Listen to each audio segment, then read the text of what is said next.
1669 ईस्वी ਕੱਤਕ ਪੂਰਨਮਾਸੀ ਨੂੰ ਉਹ ਭਾਗਾ ਭਰਿਆ ਦਿਨ ਸੀ ਜਦ ਮਹਾਰਾਜ ਦਾ ਆਗਮਨ ਹੋਇਆ ਧੰਨ ਗੁਰੂ ਨਾਨਕ ਦੇਵ ਜੀ।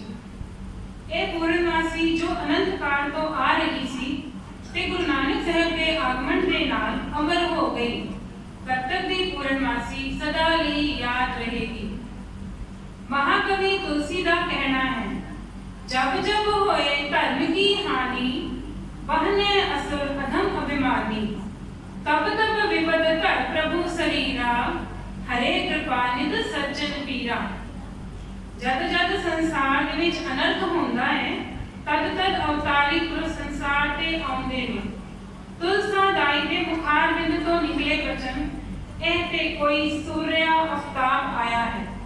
जगत गुरु बाबे का जन्म हसद्या होया पिता कालू जी अते माता तृप्ता जी की पहली औलाद का जन्म कालू जी के सोहरे परिवार में होया।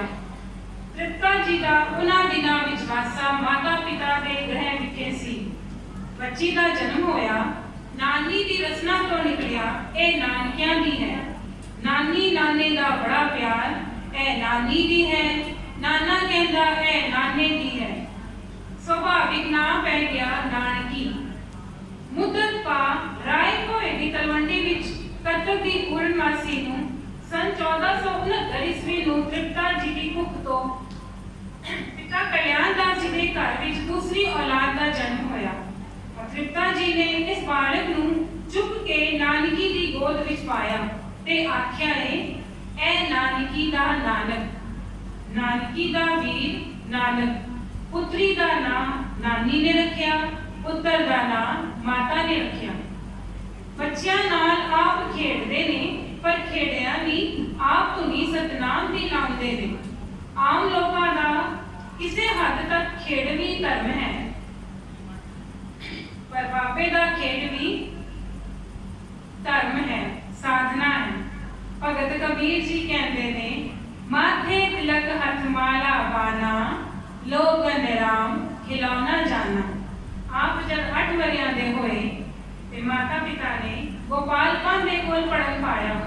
कहंदे ने पाठशाला विच जद गुरु नानक दी तख्ती दे उत्ते गोपाल पांडे ने कूड़ा लिखिया और कूड़ा इस गल दी सूचना भी है कि यह लिपि गुरु नानक साहब तो पहले सी। इस लिपि ਨੂੰ ਗੁਰੂ ਨਾਨਕ ਸਾਹਿਬ ਨੇ ਅਪਣਾਇਆ ਸੀ, ਇਸ ਕਰਕੇ ਇਸ ਲਿਪि ਦਾ ਨਾਮ ਪੈ ਗਿਆ ਗੁਰਮੁਖੀ। ਇਸ ਲਿਪि ਦੀ ਪੜ੍ਹਾਈ ਜਾਰੀ ਕੀਤੀ ਗੁਰੂ ਅੰਗਦ ਦੇਵ ਜੀ ਨੇ। ਕੂੜਾ ਲਿਖਿਆ ਹੈ ਗੋਪਾਲ ਪਾਂਡੇ ਨੇ। ਗੁਰੂ ਨਾਨਕ ਦੇਵ ਜੀ ਪੁੱਛਦੇ ਨੇ, ਇਸ ਦਾ ਅਰਥ ਦੱਸੋ ਪਾਂਡਾ ਜੀ। ਪਾਂਡਾ ਕਹਿੰਦਾ, ਇੱਕ ਅੱਖਰ ਦਾ ਕੋਈ ਅਰਥ ਨਹੀਂ।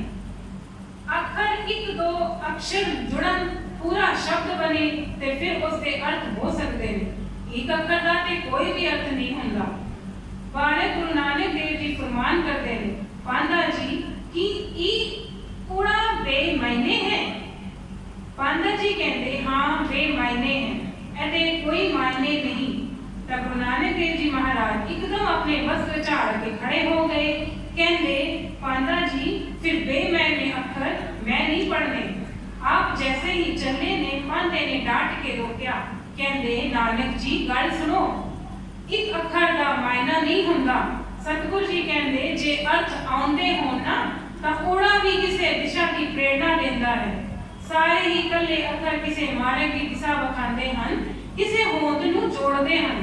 पांडा हैरान होके कहंदा, मैं नहीं मनदा कि एक अखर का भी मायना है। लिख के दसो मेरे पातशाह ने अपने उस्ताद पांडे के सामने पट्टी लिखी है और ये पट्टी गुरु ग्रंथ साहिब जी विच आसा राग के अंदर दर्ज है और जिसका सिरलेख है आसा महला पहला पट्टी लिखी। सस्से होए सृष्ट जिन साजी सबना कारण एक पया। उस पट्टी को पढ़ के गुरु नानक साहब जी बांह पकड़ के पांधा पिता कल्याण दास जी पास आया। कहने लगा, पटवारी जी मेहता जी ਤੁਹਾਡੇ ਇਸ ਬਾਲਕ ਨੂੰ ਮੈਂ ਨਹੀਂ ਪੜ੍ਹਾ ਸਕਦਾ, ਪਰ ਸੱਚਾਈ ਇਹ ਹੈ ਇਹ ਜਗਤ ਵਿੱਚ ਪੜ੍ਹਨ ਵਾਸਤੇ ਨਹੀਂ, ਪੜ੍ਹਾਉਣ ਵਾਸਤੇ ਆਇਆ ਹੈ, ਸਮਝਣ ਵਾਸਤੇ ਨਹੀਂ, ਸਾਰਾ ਕੁਝ ਸਮਝਾਉਣ ਵਾਸਤੇ ਆਇਆ ਹੈ। ਫਿਰ ਪਿਤਾ ਕਲਿਆਣ ਦਾਸ ਨੇ ਗੁਰੂ ਨਾਨਕ ਸਾਹਿਬ ਮਹਾਰਾਜ ਨੂੰ ਮਜਬੂਰ ਹੋ ਕੇ ਮੌਲਵੀ ਕੋਲ ਪਰਸ਼ੀਅਨ ਫਾਰਸੀ ਪੜ੍ਹਨ ਲਈ ਭੇਜਿਆ। ਮੌਲਵੀ ਵੀ ਗੁਰੂ ਸਾਹਿਬ ਨੂੰ ਪੜ੍ਹਾ ਨਹੀਂ ਸਕਿਆ। ਆਖਿਰਕਾਰ ਪਿਤਾ ਕਲਿਆਣ ਦਾਸ ਨੇ ਆਪ ਕੋਸ਼ਿਸ਼ ਉਹ ਵੀ ਗੁਰੂ ਨਾਨਕ ਸਾਹਿਬ ਮਹਾਰਾਜ ਤੋਂ ਤਾਲਮੇਲ ਨਹੀਂ ਬਿਠਾ ਸਕੇ। ਸਾਹਿਬ ਗੁਰੂ ਨਾਨਕ ਦੇਵ ਜੀ ਮਹਾਰਾਜ ਜਦ ਵੈਰਾਗਮਈ ਅਵਸਥਾ ਵਿੱਚ ਆਪਣੀ ਜ਼ਿੰਦਗੀ ਬਤੀਤ ਕਰ ਰਹੇ ਨੇ, ਦੂਰ ਦ੍ਰਿਸ਼ਟੀ ਦੇ ਨਾਲ ਸਮਸਤ ਜਗਤ ਨੂੰ ਵੇਖਿਆ, ਆਪ ਨੂੰ ਸਾਰੀ ਜਗਤ ਜਲਦੀ ਸਭ ਪ੍ਰਿਥਵੀ ਦਿਸ ਆਈ। ਹਰ ਪਾਸੇ ਅੱਗ ਲੱਗੀ ਹੋਈ ਦਿਖਾਈ ਦਿੱਤੀ। ਨਾਮ ਦੀ ਮਸਤ ਲੈ ਕੇ ਇਸ ਅੱਗ ਨੂੰ ਬੁਝਾਉਣ ਦਾ ਤਹੀਆ ਆਪਣੇ ਸੁਲਤਾਨਪੁਰ ਦੇ ਵਿੱਚ ਹੀ ਕੀਤਾ। ਲੰਬੀ ਸੋਚਣੀ ਤੋਂ ਬਾਅਦ ਆਪਣੇ ਲੰਬੀਆਂ ਉਦਾਸੀਆਂ ਨੂੰ ਜਨਮ ਦਿੱਤਾ।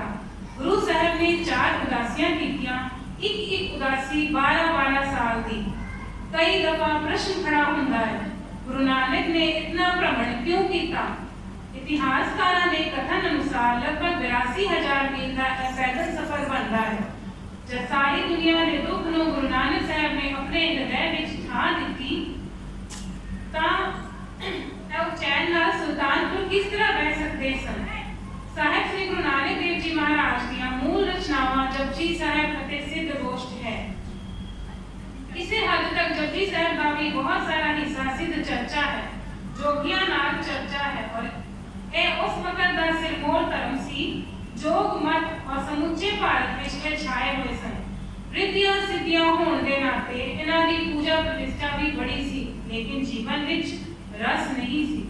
ਕਹਿੰਦੇ ਨੇ ਜਦ ਸਾਹਿਬ ਸ੍ਰੀ ਗੁਰੂ ਨਾਨਕ ਦੇਵ ਜੀ ਮਹਾਰਾਜ ਪੀਲੀ ਭੀਖ ਦੇ ਨੇੜੇ ਉਸ ਸਥਾਨ ਤੇ ਪਹੁੰਚੇ ਜਿਸ ਦਾ ਨਾਮ ਅੱਜਕੱਲ ਨਾਨਕ ਮਤਾ ਹੈ, ਪਰ ਨਾਨਕ ਮਤੇ ਤੋਂ ਪਹਿਲਾਂ ਇਸ ਸਥਾਨ ਦਾ ਨਾਮ ਗੋਰਖ ਮਤਾ ਸੀ।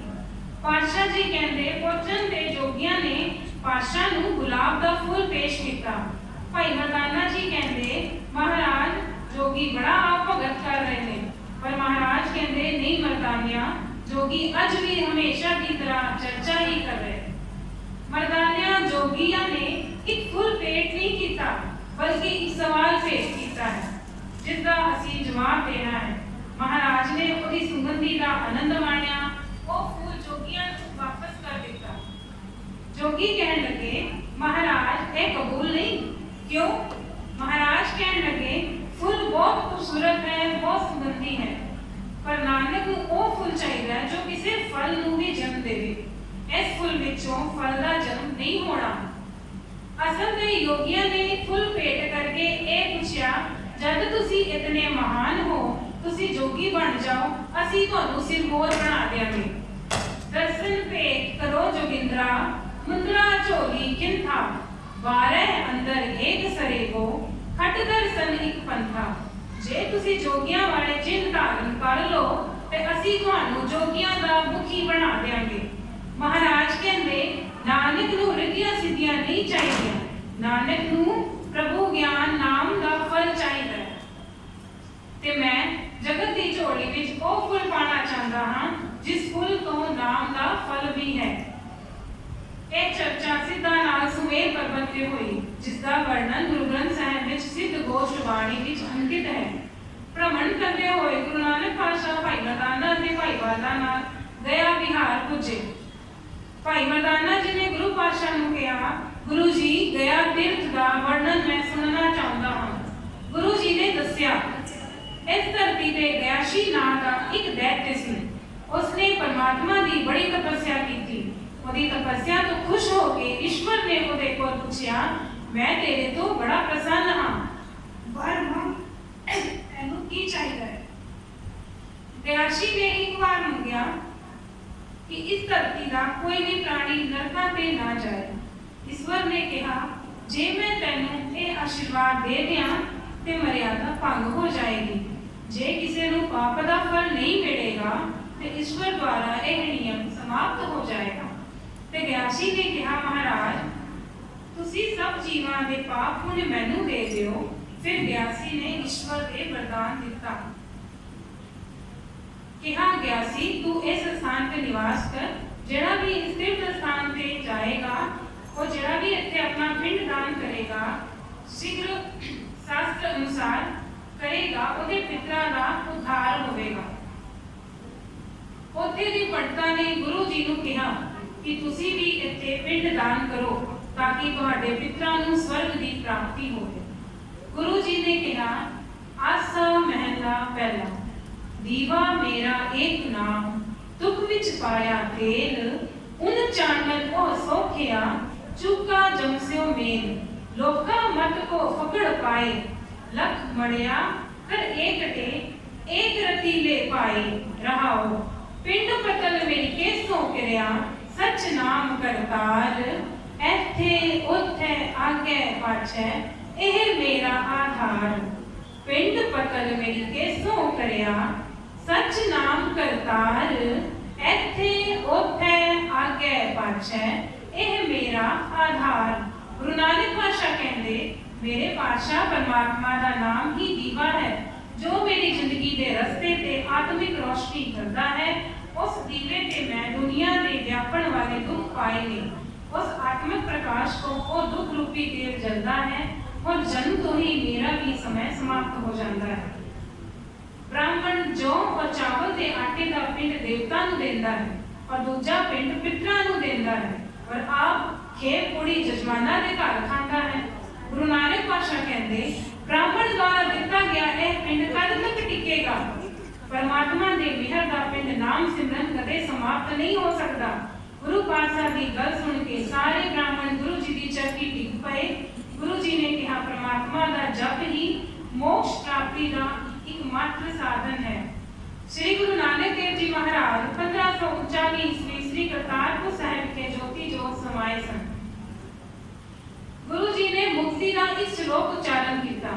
महला पहला लख ने किया चंगियाइयां लख पुन्ना परवान लख तक ऊपर तीर्था सहज जोग बेवान। फिर गुरु जी ने सारी संगत को बाहर भेजा। आप चिट्टी चादर लेके लेट गए। गुरु जी ने देहले को दो सिख बैठे सन। बाहर जब पठाना को खबर मिली गुरु जी की ज्योति जो समा गए सन पठान दर्शन करन नूं आए। बाहर खड़े सेवका ने दर्शन करन तो रोकिया कहंदे गुरु जी ज्योति जो समा चुके हैं तुसी अंदर ना जाओ। पठान ना मन्ने बहुत बहस हुई। आखिर जब दर्शन करन अंदर आए तो उत्थे गुरु साहिब की देह विलोप हो चुकी सी। चिट्टी चादर के नीचे दो फुल पए सन। एक फुल पठाना नूं मिलिया ते एक फुल सेवका नूं मिलिया। दोहां ने अपने अपने रीति रिवाज अनुसार फुल्लां दा संस्कार किया। इस नाल यह पता चलता है गुरु नानक देव जी जगत के सांझे गुरु सन ते गुरु जी नूं हिंदू मुसलमान सारे ही पूजते हैं। गुरु नानक साहिब जी साडा सत सत नमस्कार है सत सत नमन है। वाहिगुरु जी का खालसा वाहिगुरु जी की फतेह।